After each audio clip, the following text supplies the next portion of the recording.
Bonsoir, des jobs et des idées, voici l'actualité ce soir du 6 minutes Strasbourg Eurométropole.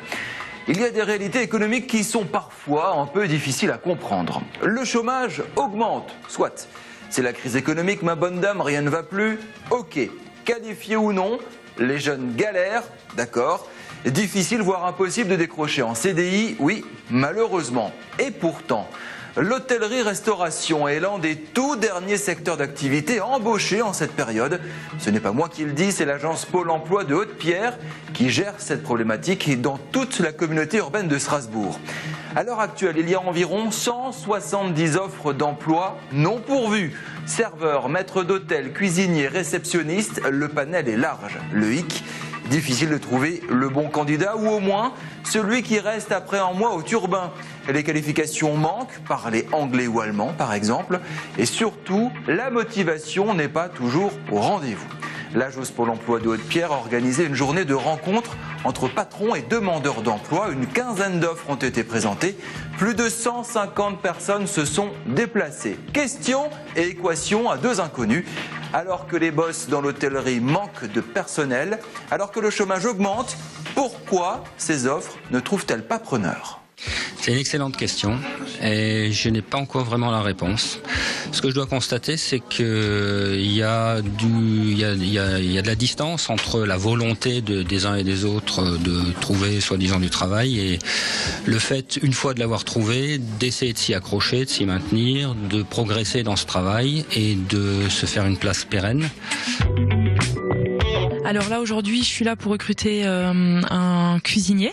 C'est pas évident parce qu'on n'a pas beaucoup d'offres de candidature. En plus, moi, mon établissement, il est situé en dehors de Strasbourg, donc il faut que les gens aient un moyen de locomotion, même si les bus de la CTS arrivent jusqu'à chez moi. Il me manque des gens motivés. Souvent, c'est pas des métiers faciles, c'est pas des horaires faciles, faut l'admettre, même si c'est pas plus compliqué que d'autres métiers.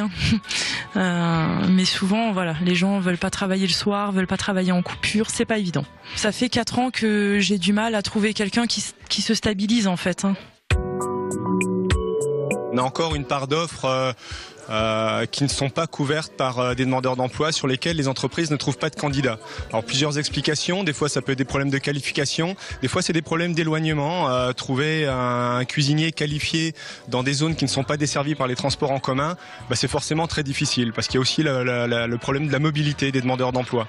Et puis après voilà, c'est un secteur vers lequel on essaie d'attirer un nouveau public qui s'interrogeait pas forcément, qui s'orientait pas forcément vers ces métiers-là, mais qu'on va essayer de séduire et de lui montrer qu'il y a peut-être des opportunités pour lui et que c'est intéressant de s'y former et d'y candidater.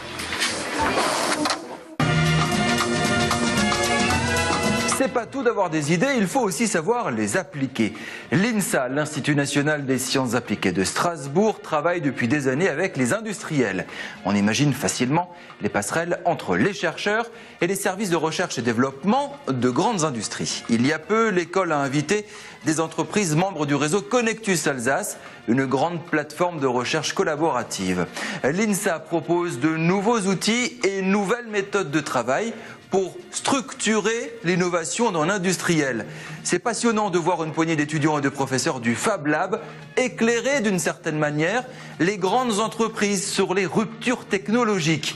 Quelque part, c'est l'emploi de demain qui est imaginé boulevard de la Victoire. Ils n'ont pas une innovation systématique. Ils n'arrivent pas à rentrer en logique d'innovation performante. On innove, mais on n'innove pas de façon régulière. Et si on veut rendre l'acte d'innovation systématique et provoqué, on a besoin de méthodes. Et ces méthodes manquent aujourd'hui cruellement aux entreprises. Comment créer de façon systématique des produits nouveaux et en rupture ? Sortir du triptyque coût-qualité-délai et se diriger vers des produits de génération supérieure, avec de vraies ruptures entre l'ancien produit et le nouveau produit. Ne pas faire simplement que de la réduction des coûts, de la réduction des épaisseurs, des changements de matière. On est dans l'innovation de rupture, avec de véritables évolutions technologiques dans l'objet. Je cherche plutôt toute la partie qui puisse m'aider à déclencher des nouvelles impulsions dans la société. Donc voir qu'est-ce qui pourrait, entre guillemets, aider certaines de nos entités à aller plus vite et aussi à trouver un terrain d'entente pour communiquer sur différents sujets. On fait de la mécanique, on fait de l'électrotech, on fait de l'électronique, mais tous ces corps de métier, en fait, ils vivent pour eux tout seuls. Et là, ce qu'on aimerait trouver, c'est trouver des plateformes où on arrive à faire converger les gens au même endroit pour faire avancer les choses plus vite. L'entreprise, quand elle vient ici, c'est surtout d'être aidée, accompagnée, conseillée en vue de mettre en place de nouvelles méthodes, de nouveaux outils, de nouvelles démarches et aussi, pourquoi pas, de les conseiller pour mettre en place des moyens humains qui peuvent être des chercheurs ou bien des stagiaires et autres.